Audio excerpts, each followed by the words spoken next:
Scheiße, wir sind schon 6 Stunden 31 unterwegs. Oh, 125 Kilometer, ich glaub's nicht. Scheiße, echt.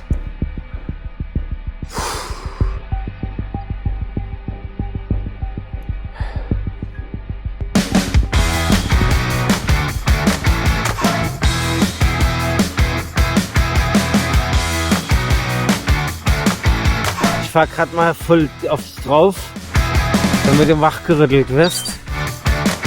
Ja, ein Stück Cola. Abigo oder Brahi, scheint dir nach Prag. Was anderes habe ich ja nicht. Meine Trinkblase ist ja leer.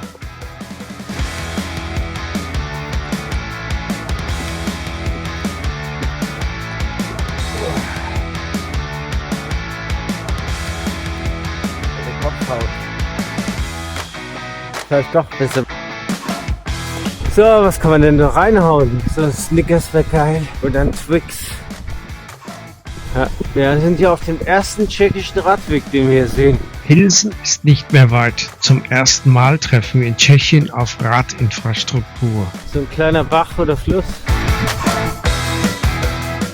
Jetzt müssen wir links.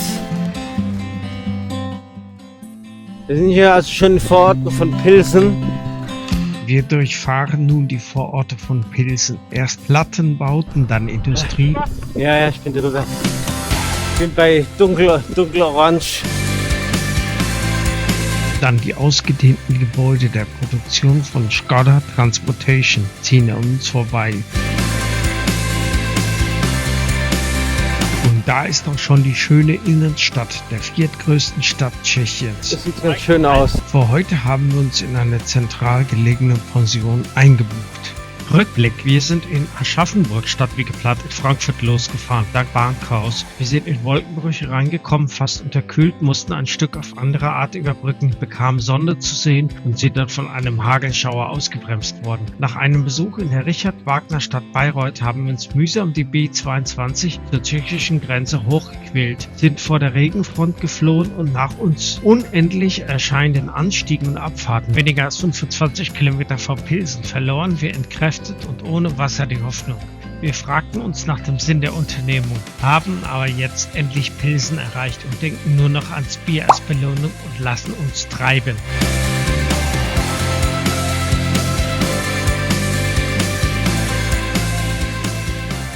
Wir wollen im berühmten Bierkeller-Restaurant von Pilsner Urquell essen, aber es ist schon zu spät. Wir verpassen die Schließung der Küche um 15 Minuten. So genehmigen wir uns stattdessen an der Bar im gleichen Gebäude nur ein kühles, frisch gezapftes.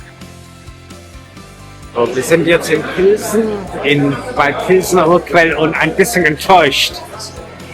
Wir wollten nämlich hier essen und die Küche macht schon um Viertel vor 19. Wir haben das quasi um eine Viertelstunde verpasst.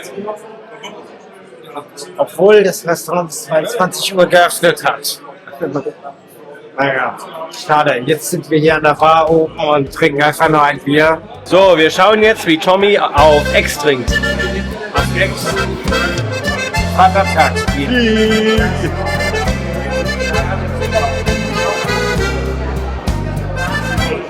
Jawohl! Und dann essen wir in unserer Pension. Das ist auch in Ordnung. Wir kriegen ein bisschen Umsatz mit uns. Ja. Genau. Machen wir Stopp. Essen werden wir gleich in der Pension.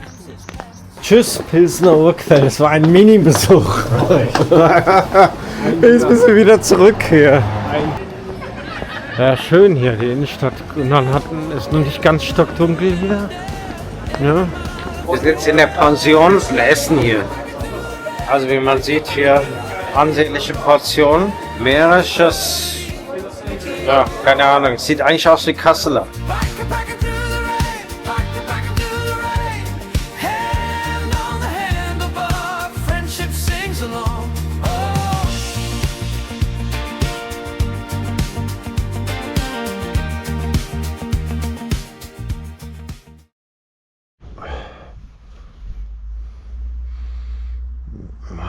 Der letzte Tag ist angebrochen. Oh. Es geht nur nach Prag von Pilsen. 104 Kilometer.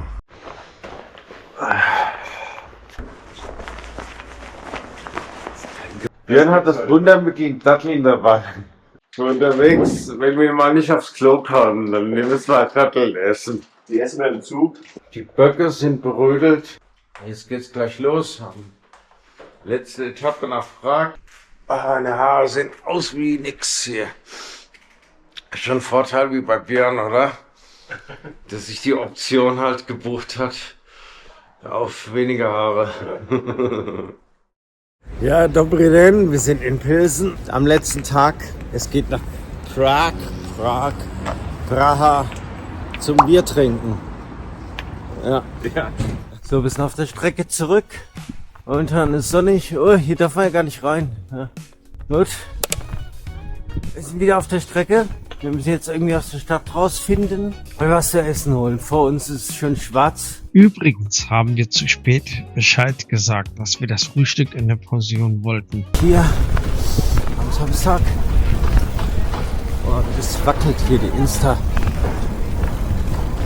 Oh, hier kommt die Straßenbahn, ich muss warten.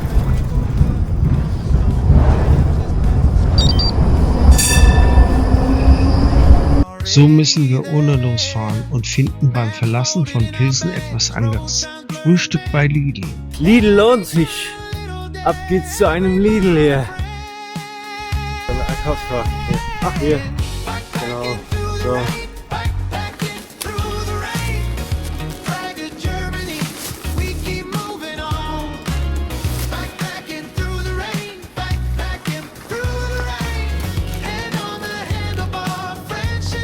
Heute kämpfen wir gegen die Zeit. Unser Zug zurück nach Frankfurt fährt heute Abend in Prag ab. Nach unseren Berechnungen haben wir nur maximal 4 Stunden in der Stadt. Den Wettlauf gegen die Uhr zeigen wir fortan.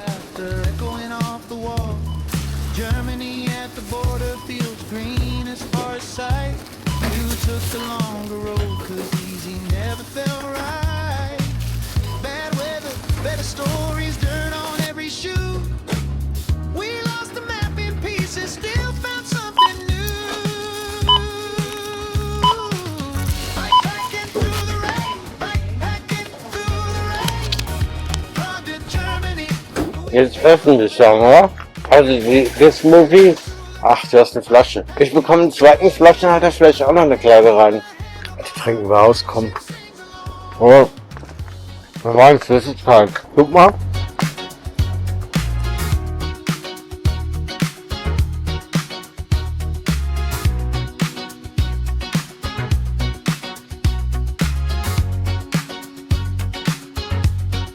Train tracks cut the distance, but we took the long way home. 104 Kilometer nach Prag. Und es geht jetzt hin Anstieg auf eine Nebenstraße. Wir sind im ersten Ort. Wir sind jetzt hier außerhalb von Pilsen irgendwo. Und wir müssen es ranhalten, weil hier unser Aufenthalt an Lidl hat einfach zu viel Zeit gekostet. Immer noch 80 Kilometer bis zum Vorort von Prag, wenn wir noch ein bisschen was von der Stadt sehen wollen.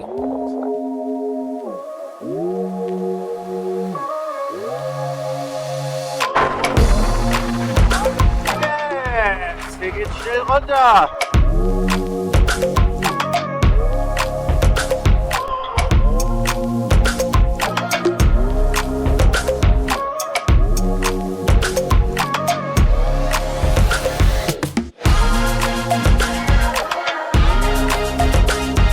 Hier ist schön runtergegangen, ist nass.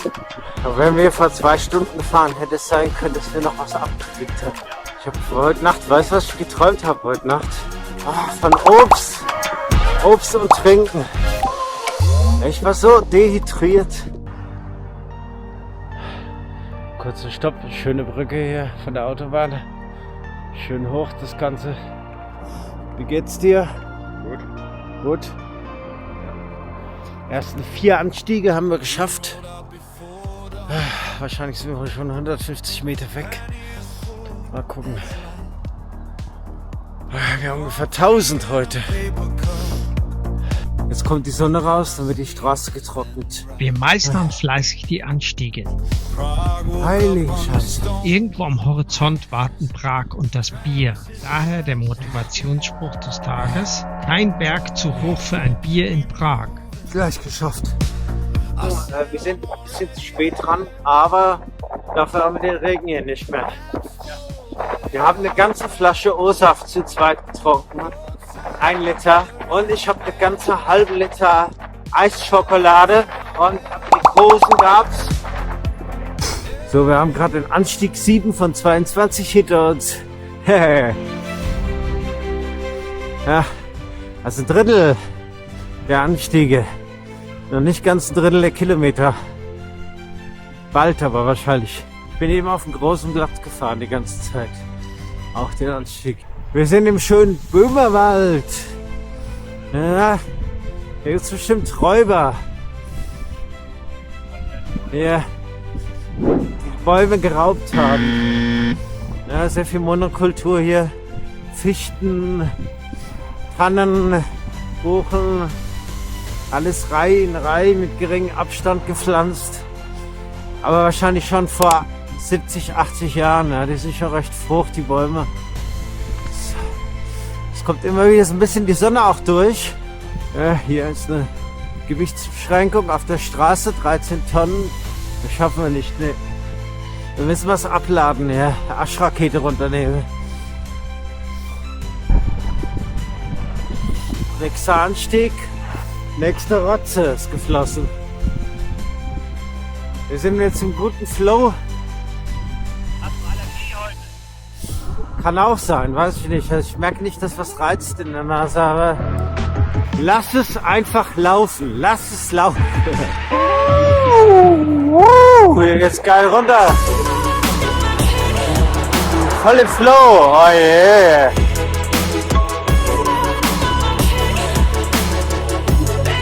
Wenn es eine Weltmeisterschaft im Biertrinken gäbe, hätte Tschechien gute Chancen auf den Titel. Das Land führt seit vielen Jahren die Statistiken bei Pro-Kopf-Bierkonsum an und lag auch 2021 129 Litern wieder auf Platz 1. Für uns ist das ein gutes Zeichen.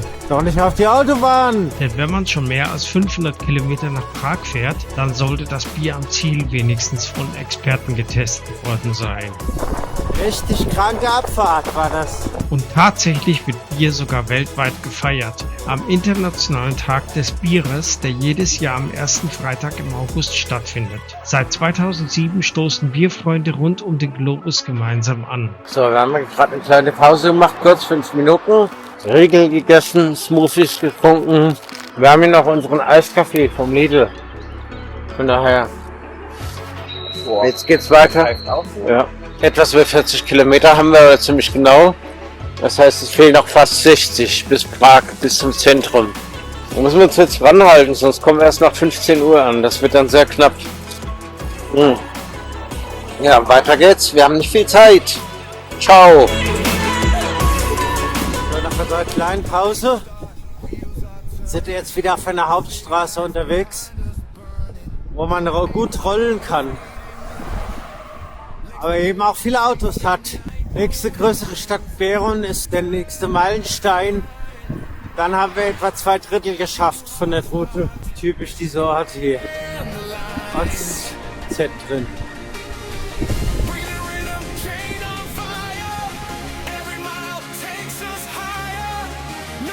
Beroun 17, ja, da fahren wir geradeaus, oder? Genau. Das Eis.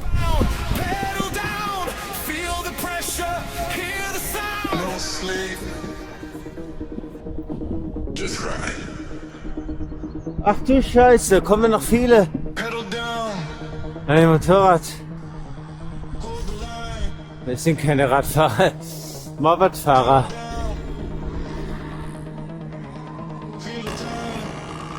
Oh, wie viele, guck mal.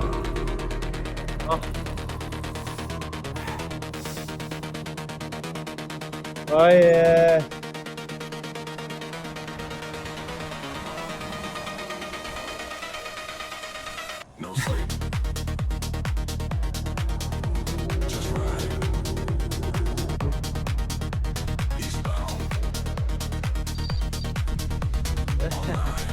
Das ist dieses Matoni-Zeichen von diesem Wasser hier, dieser Adler. Vor uns war da eine Straßensperrung. Ich bin gespannt, ob wir trotzdem mit den Rädern hier durchkommen. So 6, 7 Kilometer vor Beroun, eine größere Stadt. Schönes Wetter, wir haben den Regen passiert, reingekommen, gerade vorbeigezogen, wahrscheinlich wenige Minuten vor uns. Tommy, Ja, wenn ich hinter dir bin, ja, kannst du vergessen, da höre ich keinen. Hier riecht es überall nach Essen. ja. Bis 12:30 Uhr. Knödel, Sauerkraut, Speck oder dieser Kasseler. Mal, wir klopfen mal an, vielleicht kriegen wir ja was ab. Ich krieg Hunger jedenfalls, wenn ich das rieche, aber wir müssen nach Prag fahren. Also 12 Uhr. 12 Uhr durch ein tschechisches Dorf zu fahren, ist echt gemein. Also wir können noch etwas über 2 Stunden fahren. 2 Stunden 30 maximal. Das heißt, keine Drohne. Oh, ich glaube, die Oma will zu uns. Bringt uns Essen. Die Dame.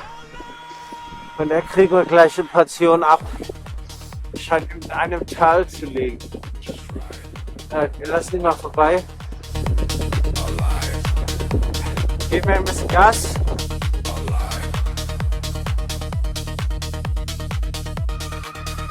Ein Haus, wir wandern im gleichen Stil. Leider ist mir das Rad vorbeigefahren. Ich will nicht mehr umdrehen. Aber hier gab es tatsächlich einen Blumenautomat. Neben einem Eisautomat und noch irgendeinem, was ein Pizzaautomat war. Krass, sonntags hat er auch offen, gell? Der Lidl hier. 8 bis 22 Uhr. Man sieht, dass man hier in einem ehemals sozialistischen Land ist. Die ganzen Plattenbauten, die man immer noch hier hat.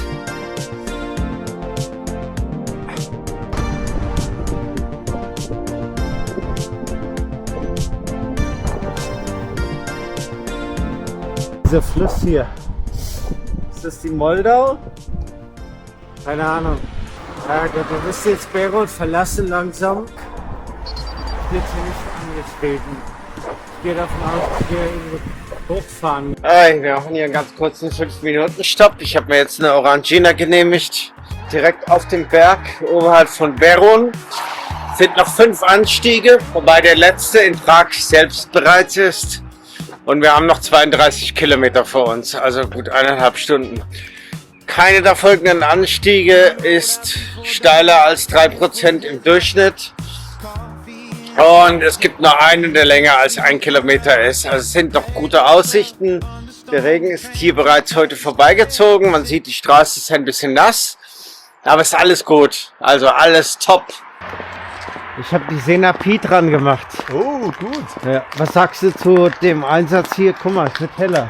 Mal gucken, ob du das hier richtig gemacht hast. Das habe ich es kontrolliert.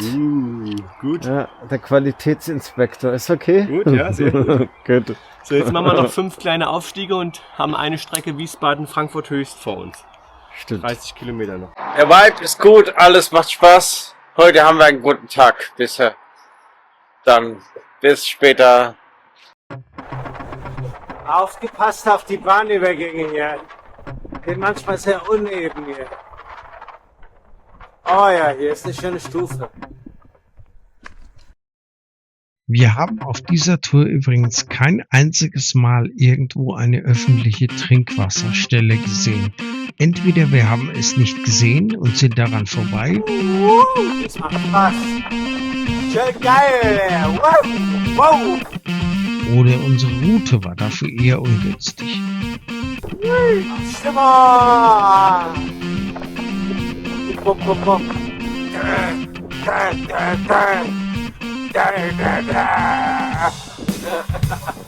Ist ja jetzt geil, ja? Es gibt was zu feiern, ein Meilenstein. Wir haben den letzten längeren Anstieg geschafft. Gleich geht's wieder auf die Hauptstraße zurück. Kommt Prag näher. Begonnen hat, endet sich hoffentlich gut. Ja.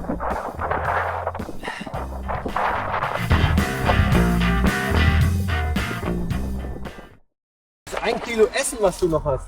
So, jetzt kommt also hier Finale. Eine Flasche Pommes, nee. Boah. Boah. So, die machen wir jetzt auf. Kannst du die nachher irgendwo reinstecken? Hast Die du stecke Platz? ich mir in die Rückentasche. Wir haben hier noch eine kleine Aktion gemacht. Und zwar haben wir unsere sauren Wölkchen rausgeholt. Und ich habe also hier eine 400 Gramm Packung von Lidl. Durch die Gegend gefahren, durch halb Europa. Jan muss jetzt meine Arschrakete zumachen. Das ist jetzt der Pain Point. Das ist krank, oder? Dass ich 500 Kilometer hier Lebensmittel mitschleppe. Und man muss in Prag erreichen. In Prag haben wir sonst nur eine Eilrunde. Es gibt ja keine Berge mehr. Wir sollten jetzt eigentlich effektiv maximal 45 Minuten fahren. Und? Fest? Ja. Mach auf dich rein. Okay. So, machen Sie mir mal deine Hand. Dann muss ich kotzen. Genau. Schön nicht so viel transportiert. Hier einkommen. Wenn wir hier schmatzen und unsere sauren Würmchen futtern, zeige ich noch mal kurz hier ein besonders professionelles Setup. Das Bike-Rigging. Mein Rücklicht ist nämlich mit 2 Kabelbindern befestigt worden. An der Arschrakete. So Ideen haben wir nur wir. Absolut professionell gelöst. Da vorne regnet es. Wir haben jetzt noch 17, 18, 19 Kilometer nach Prag. Finger hoch. Es geht nach Prag. Aufgepackt und los geht's. Ja. Aber man sieht, wir haben schon die Vororte von Prag hier. Die Autobahn nach Karlsbad. Hier im Stau. Wir schmuggeln uns ein bisschen an Autos vorbei hier. Zeit drängt. So gegen 15 Uhr wollen wir da sein. So, ich ziehe jetzt an Autos hier vorbei. Das ist krass. Okay, Achtung.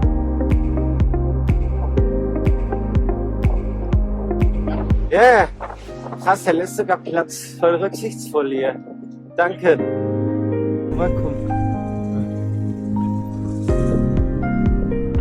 Alter Mann, macht hier die krassen Sachen. Das war hier Adrenalin pur, oder? Ja, die geht garantiert ins Zentrum. Oh! Ey, dicht! Scheiße! Oh, ich hab mich voll erschrocken. Der Mercedes hier. Road Rage vom Allerfeinsten. Ey! Ach, Mann! Hier, du! Ja, wir haben gerade eben das Ortsschild Prag verpasst. Das heißt, diesmal gibt es kein Foto mit dem Ortsschild. Krass. Oh, hier sieht man alte Straßenbahn auf der linken Seite aus den Sowjetzeiten. Nur kurz dem Alltag entfliehen. Einfach mal geradeaus ziehen. Der Rucksack. So, wir sind hier auf dem Gehweg unterwegs mit Fahrrädern. Ich weiß, dass es nicht erlaubt ist, aber es gibt keinen anderen Weg hier. Oh nein, hoffentlich kommt nicht die Ambulanz hinter mir her. Scheiße, hier kommt die Ambulanz.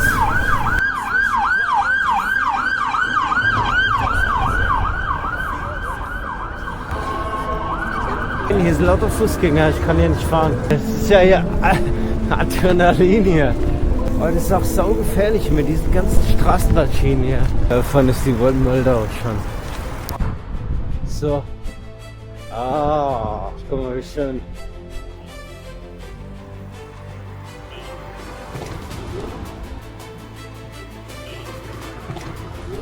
Aber da vorne ist halt die Prager Burg da oben.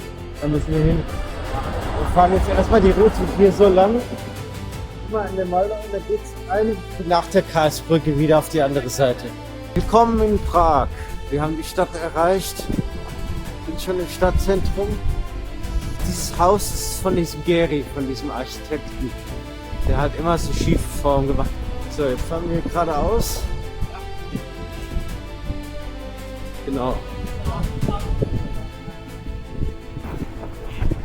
Oh, hat einfach die Tür aufgemacht hier. Hier gibt es auch U-Bahn-Stationen. Die sind halt sehr tief gebaut, also die tiefsten der Welt.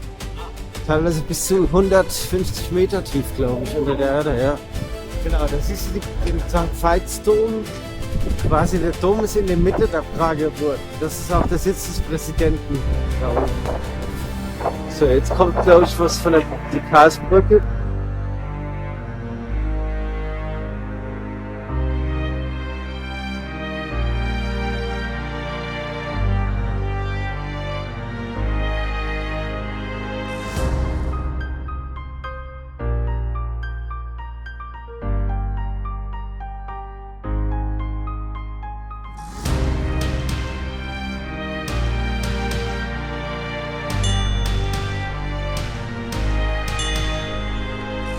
Wir haben es geschafft. Wir sind in Prag angekommen. Genau. Ja, Von Frankfurt. von Frankfurt. 520 Kilometer, ein Tag Regentropfen. Bisschen mit dem Zug.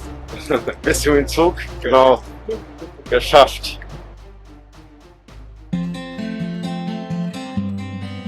Eins fehlt noch, warum wir das Ganze eigentlich hier machen. No pivo do Prahy für ein Bier nach Prag. Der Zug ist nicht mehr weit, hat uns aber noch nicht eingeholt. Finden wir noch einen würdigen Ort?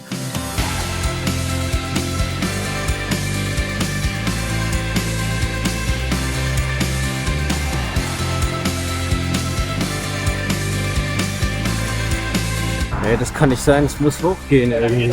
Oh nee, da können wir nicht. Zur Prager Burg, wo man nicht mehr fahren kann. Die Lösung nach oben schieben.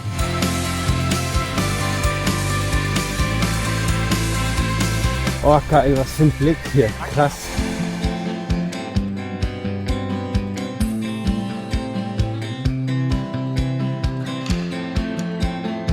So, da stehen wir hier oben, also ich, und sind angekommen in Prag.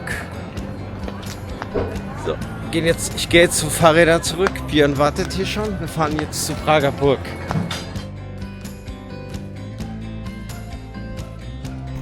Hier ist der Eingang. So, wir denn? Wir machen die Wachablösung jede Stunde. Ich wollte nur ein paar Tage raus, ein bisschen Luft, ein bisschen Pause, nur kurz dem Alltag entfliehen. Einfach mal geradeaus ziehen. Der Rucksack lag schon viel zu lang in der Ecke neben dem Schrank. Und ich sagte noch ganz entspannt, doch ich kann Es gibt so Seitenwege, so verschiedene Kassen, nirgendwo zu aber es sind total viele. Aber es ist schön, oder? Steig noch mal aufs Rad und fahr einfach los. Immer weiter nach Osten. Jetzt gehen wir durch den Hof raus, gerade raus. Das Kloster war vergessen. Ja, genau. Halt noch viel größer. Ich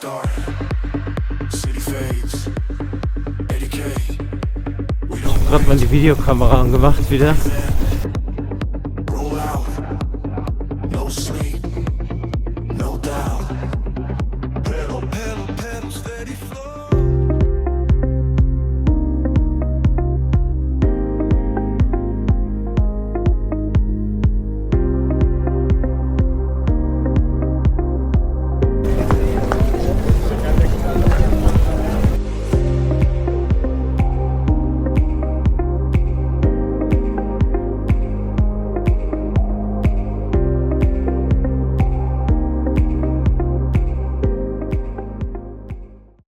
Da ist es. 45 Minuten vor unserer Rückfahrt mit dem Zug.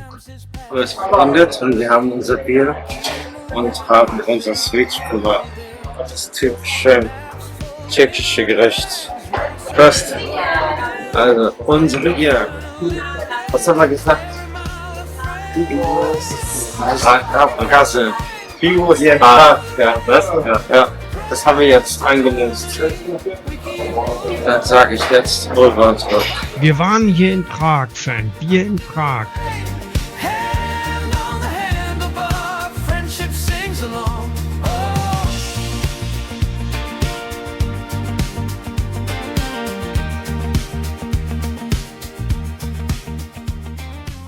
Danke fürs Zusehen. Bis zum nächsten Mal. Ein Like mit Daumen hoch und Kommentar bitte dalassen. Kostenlos abonnieren mit der Glocke, um das nächste Abenteuer nicht zu verpassen.